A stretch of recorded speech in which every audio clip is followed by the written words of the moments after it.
Welcome to the World Superbikes on Channel 4. And you join us for round 3 in Valencia, Spain.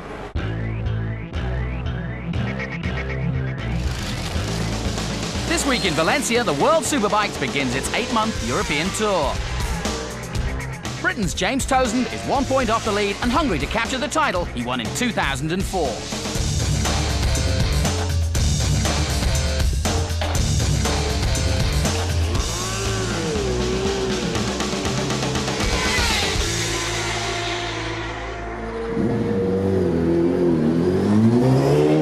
Welcome to Valencia in Spain for round 3 of the World Superbike Championship.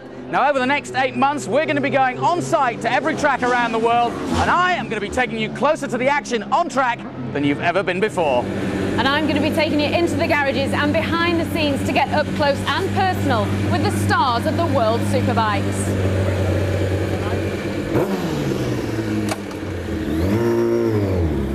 There's no question that the championship has moved up a notch in 2006. There's 19 different nations represented and a big influx of MotoGP stars, including Ruben Zaz, Roberto Rolfo, Alex Barros, and this man here, Troy Bayliss. Trust me, they're not here to make up the numbers. Let's take a look now at what happened in the first 2 rounds. Qatar in the Middle East was the setting for round 1, and with some familiar faces back on board, there was a buzz of anticipation for the new season ahead. Out go the lights and away we go. A good start from Townsend. A great start from Troy Bayliss by the looks of things. Oh, and a big crash. Somebody's gone off big time there. Is that the Ducati of Lanzi? And here comes Kageyama out the inside of Haga to lead for the first time. Oh! He's taken both of them out. What a shame. Townsend's now going to win this race.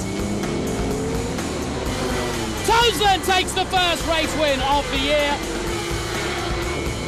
Troy Corsa winding himself up to have a go at the Japanese Noriyuki Haga, and does so. Literally makes Noriyuki Haga look as though he was standing still. Bayliss up the inside. And a brilliant overtaking. Oh, and he runs wide. And Corsa comes back. They touch. Corsa takes victory. Bayliss gave Townsend just gets third place. So, a win apiece for Townsend and Troy Corsa, but round 2 would be in Troy's backyard. But it was the other Troy, Bayliss, on pole yet again.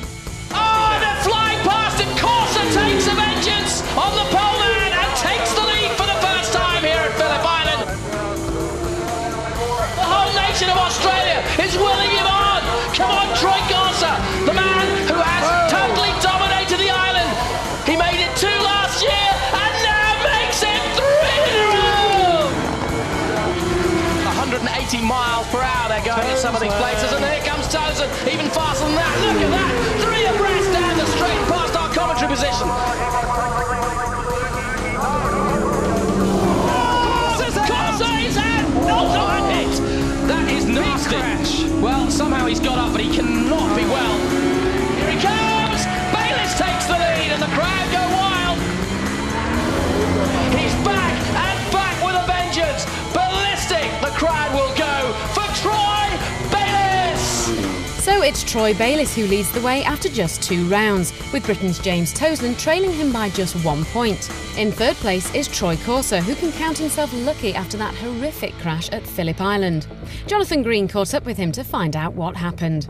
We made a small adjustment with the traction control basically on the bike between the first race and the second race, and quite lucky. The crash wasn't that big.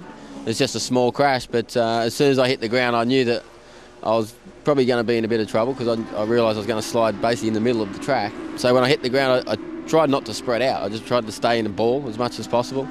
Once I got hit and I spun around and then I come to a stop, I immediately knew where I was, what position, where I was facing on the track, and just got to my feet as soon as I could and get off the track as quick as possible, because I knew there was a lot more bikes following us, and just didn't want to get hit by another bike basically.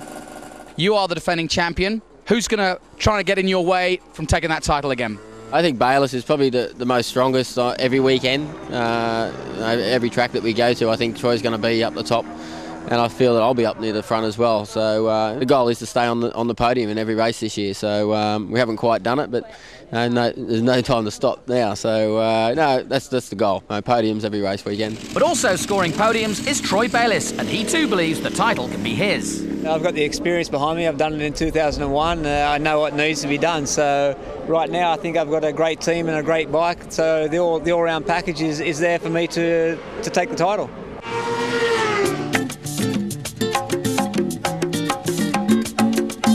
Now let's get on with this week's race. Valencia is fast becoming the centre of sport in Spain. Their football team is currently second in La Liga. And the America's Cup is being held here with the finals in 2007.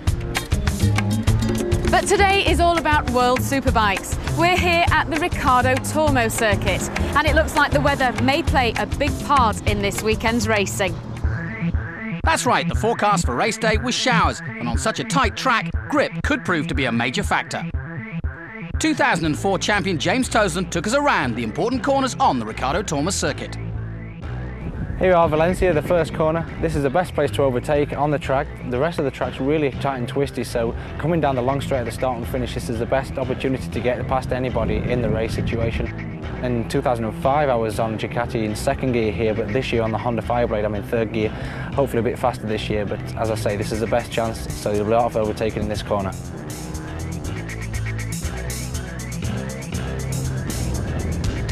This is turn 9 and 10, a real fast chicane in the middle of the track. It's probably the most technical part of the Valencia circuit here. After going down the back straight with a massive stadium of 120,000 people, it's really tight and twisty. It's not very easy to pass around here, so just to be really precise is the thing to do. This is the entrance to the last corner. It's the most important corner of the track. Not only is it last opportunity to overtake in a race situation, it's also very important to get down the start and finish well on the exit of this corner. In a race situation, if you're watching at home, if there's 4 abreast going into here, you will be seeing people try and overtake, especially me if I'm in second or third place to try and win the race, but hopefully I'll be in the lead. Sadly, James found it tough going during Superpole. Chatter problems on the Honda saw him sliding out of shape here at turn 12 and only able to post the 9th quickest time. But there was no such problems for the smooth king of Superpole, Troy Corser, as he claimed a brilliant 35th pole position of his career with a 134.992. So the grid for round 3 looks like this. Troy Corser on pole alongside his arch-rival and championship leader Troy Bayliss. His teammate Lanzi starts from the front row with Steve Martin 4th. On the second row, all 3 Kawasaki's. Nieto, the home favourite, ahead of teammate Laconi and Britain's Chris Walker. Arbe is 8th. On row 3, James Toseland was 9th ahead of Haga, Pitt and Kageyama. And that means that Chris Walker is the top British qualifier. The riders are on the grid for race 1. Let's join your commentators Scott Smart and Jonathan Green.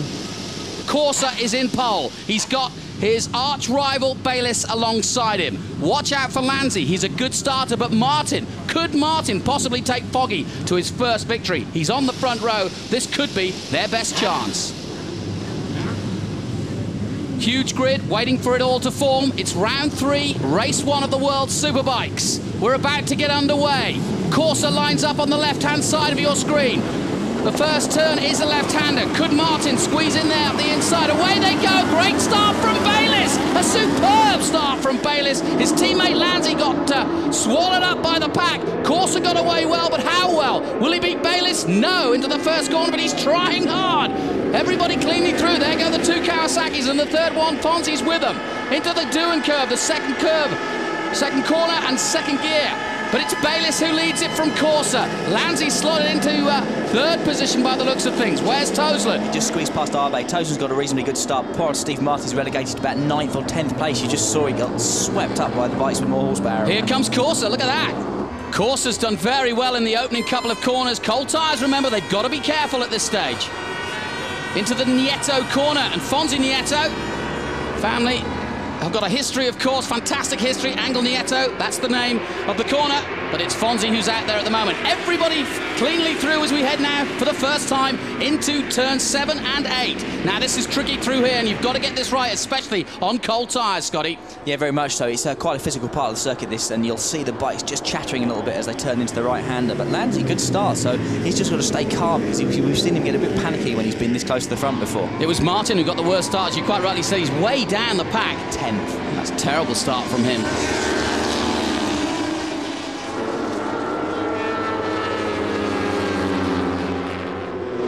And Lanzi is right on the back of Bayliss already as we head to the last turn, turn 13. Very important for the straight, for the drive. It's the longest straight that we've got. Yeah, you've got to get into that corner very controlled, and because you come over a blind right, it's difficult to spot it, so you'll find a lot of people will run wide into there, and it destroys your acceleration out onto the start-finish straight.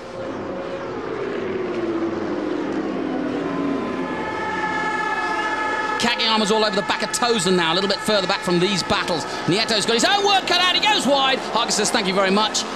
Through the gears, and so does Abe. So Fonzie, little mistake there in turn 2, probably waving to the crowd who are... So it's all 3 Kawasaki's together on the track now. The Kawasaki obviously isn't that forgiving yet. If you get the lap just perfect, you make a quick lap time, you mess up by inches, and it's a big problem.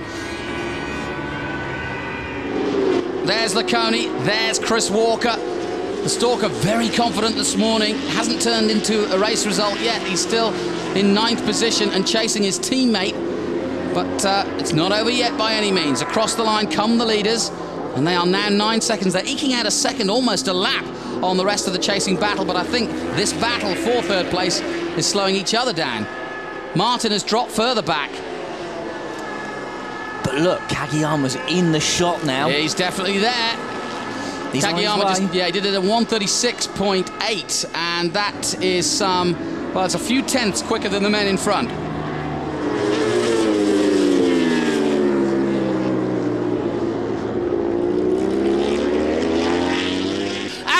Corner they come. Troy Corser, Troy Bayliss, the 2 Troys past our position, flat out and down towards the first corner. Here comes Troy Bayliss. Can he do it?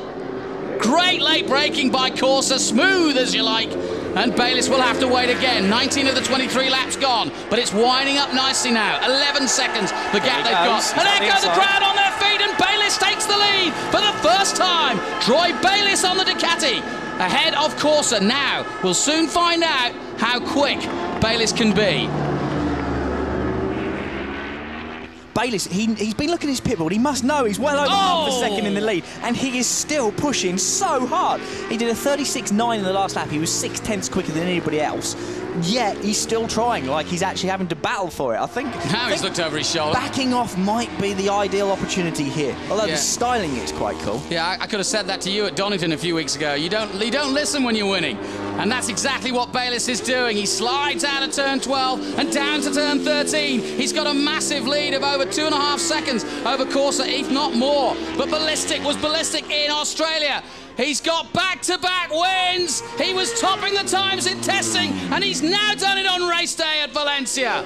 Troy Bayliss takes the win. Troy Corser takes 2nd, and in 3rd, it will be Lanzi. Great stuff here by the youngster. The Bologna Bullet takes it in 3rd, and Abe will hold off Haga. That is important for him because he's beaten his fellow Japanese finally, and that's his best result in World Superbike.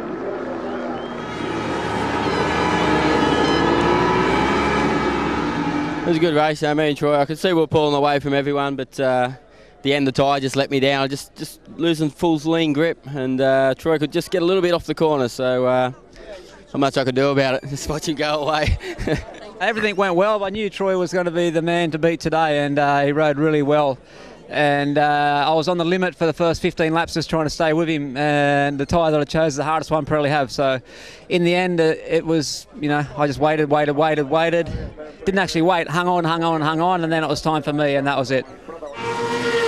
Great race by Troy Bayliss, and he did it just perfectly, didn't he? Waited for his moment and then pounced. Yeah, very much so. I mean, there's been a lot of testing going on here, and Bayliss is top most of the timesheets, but I thought Corser was quietly working in the background and actually getting his bike to run really strongly till the last couple of laps. As it turned out, Bayliss played it all right. He hasn't been quickest in the qualifying testing here this weekend, but he did the business in the race. Can Corser do it in race 2? Difficult one. Have to wait and see. Let's take a short break. We'll be right back with race 2.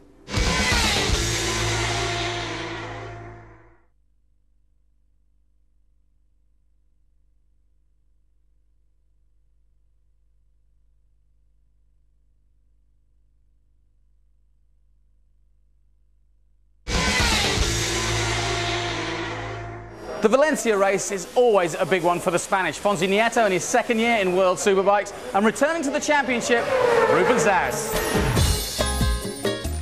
Ruben Zaus is still recovering from a broken leg, but the former Ducati factory rider is confident that when he's fit, he'll be in contention. I feel closer than ever, because mentally I'm stronger, I'm better, and I'm learning. Obviously, Superbike is a category that when you're turning close to 30s is where you are ready to win, you know.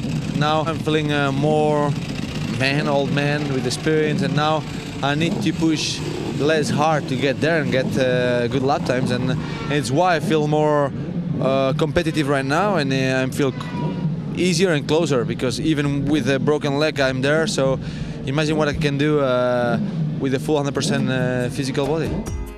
Fonzie Nieto has a racing legacy. His uncle was the great Angel Nieto, but Fonzie is not phased and has already had good success at the Ricardo Thomas circuit.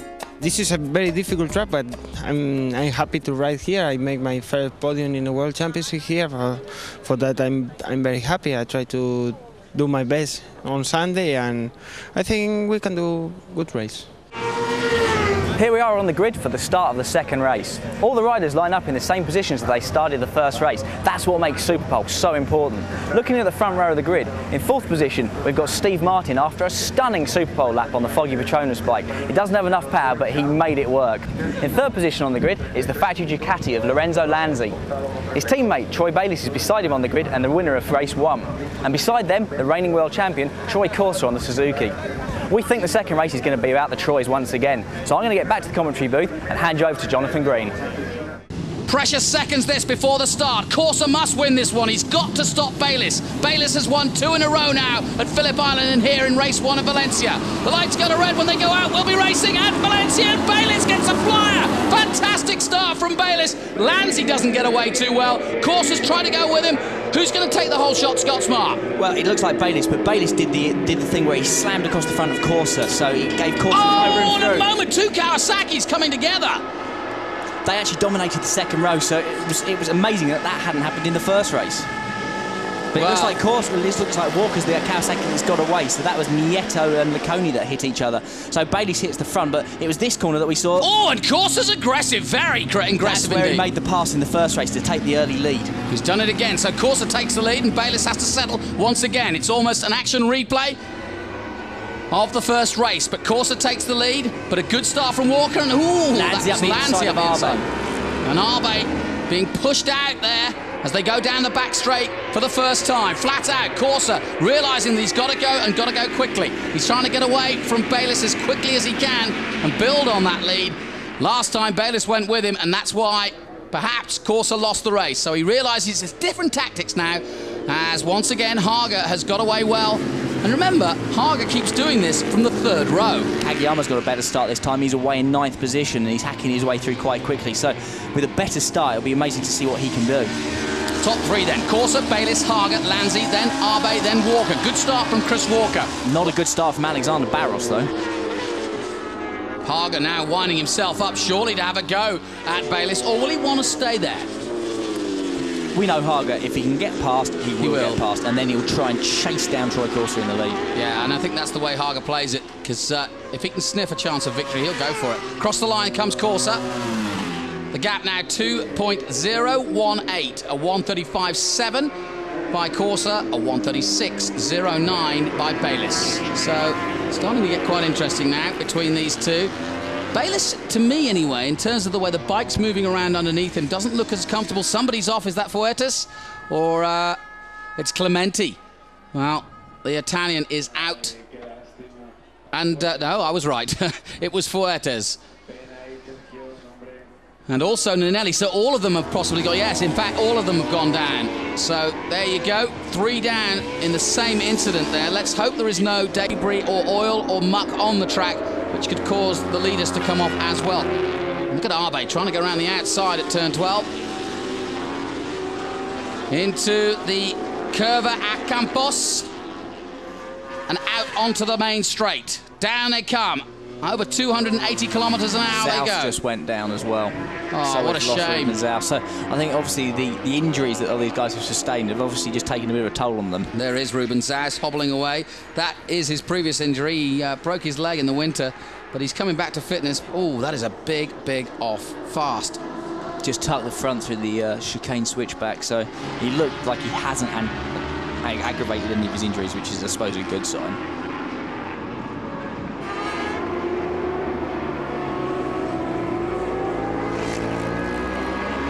It's the 2 Troys from Australia.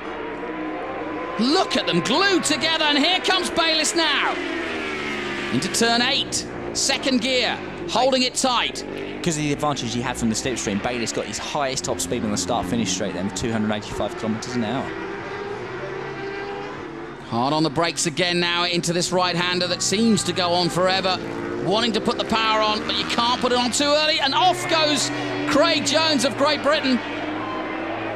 Craig Jones learning his way in the foggy team, just his third outing, and having a little bit of time in the gravel there. Let's hope neither of these two end up there. Down the straight they come then. Troy Corser, Troy Bayliss, nothing between them. Both their teams egging them on. Into turn 1 they go. 21 of the 23 complete. Someone's got to give. This is an absolute ultimate showdown here. But who's going to flinch? Corser trying to keep it tight. Bayliss giving it everything. Now we've seen him try here. He drops it into third, pushing it hard. Down to second again, and this is it. No, Corser says. Great racing.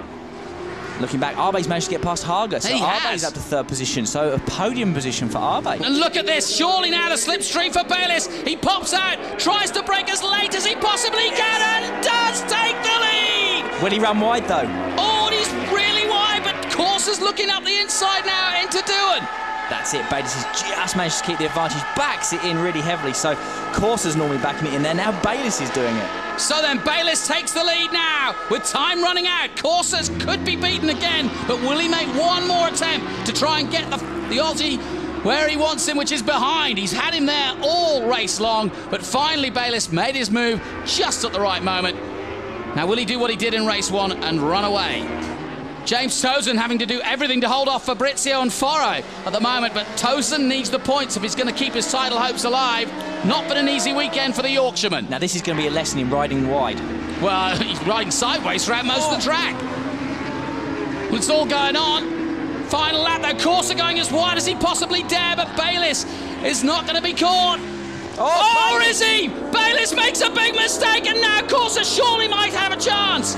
How much time has he lost? Corser knows it, but it's not going to happen. Bayliss makes a big mistake. Corser made one earlier. But these two, that's how hard they're pushing. The Troys were together, but now it is one. The double goes to Troy Bayliss here in Valencia. He did it in 2002, and he's done it in 2006. And Corser's body language says it all. What more could he do? He tried everything in the book, and it couldn't get past Bayliss at the end of this race. Bayliss stood there and sat there as a shadow. Lanzi takes a brilliant third place ahead of Arbe, who pushed all the way, but he beat Haga and Nieto took 6. Well, it's exactly the same as race 1, but Corser, what more can you say? What a shame for him. Well, the crowd will file home happy back to Valencia, I'm sure. And Bayliss will go home happy with 125 points and 3 wins out of 6. Corser with 103 points is definitely still in the chase. Tozen holds on to third place and picks up valuable points to keep him in the title hunt. We've been really fast in all the tests and we've been at the front in the races, but before this round I'd only managed 1 win, but to get 2 here was perfect. What about the next race at Monza? Can you do it again? Well, I love going to Monza. Our bike works well there. Our bike's not slow. We just miss a bit of acceleration, so I'm keen and up for it. And is it going to be you and Troy Corser all season? I think you know, during the whole course of the year, I think he's going to be the main man to beat. But come Monza, there's going to be there's plenty of fast bikes out there. You might see a bit of a train out the front. All right, congratulations. The perfect race weekend at Valencia. Troy Bayliss leads the championship, and we'll be back at Monza next weekend on Channel 4. Until then, bye-bye for now.